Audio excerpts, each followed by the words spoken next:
National aid worker with the Norwegian Refugee Council. She was in Beirut at the time of the explosion.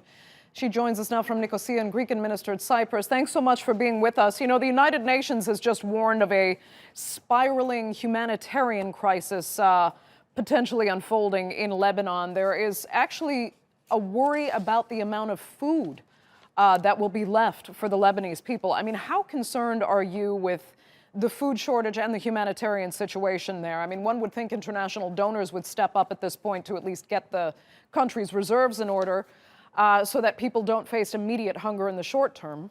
We are very concerned.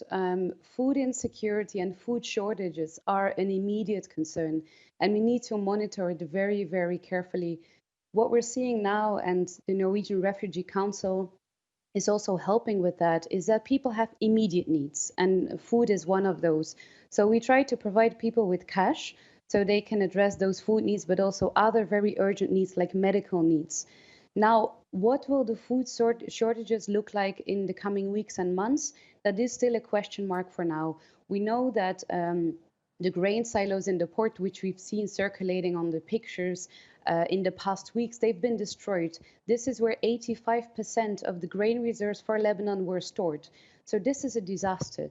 The port of Lebanon is destroyed, and we know that Lebanon is very, very import dependent. 85% of goods come from abroad.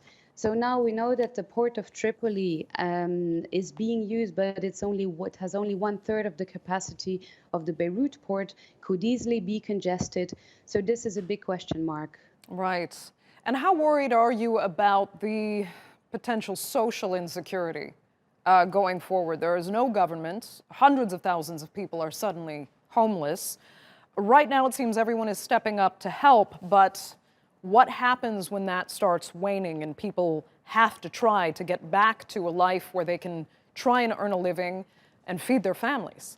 Oh, absolutely. That is something we've seen shifting even over the past few days. First, you had this enormous outpouring of solidarity, people helping each other, people bringing water and food to the volunteers in the streets. But now, of course, 1 week after the explosion, as people can really assess the extent of the damage that they've suffered, this anger comes up. And we've been seeing that in the streets. People want accountability. They want to be heard.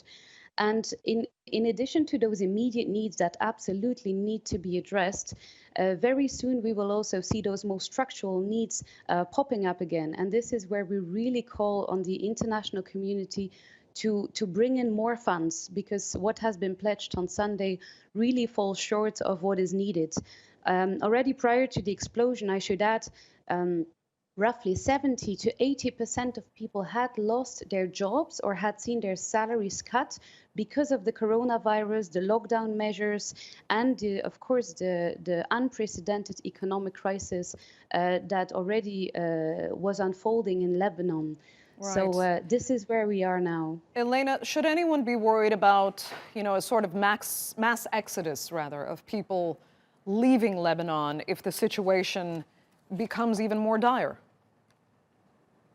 It's very hard to say right now, but what we know is that already in the past months, people who could leave the country have already left, at least some of those who had the opportunity, because, as I said, they've lost their jobs.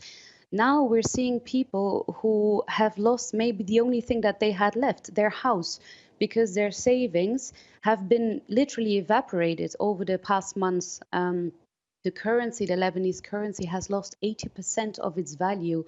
So this is a question mark. Will people be leaving? It is not clear, but what we know for sure is that people will want to see structural reforms quickly, and they will want to see money coming in to rebuild their lives. Okay, Elena Dikomitis, we're going to have to leave it there. Thank you so much for joining us. We appreciate it.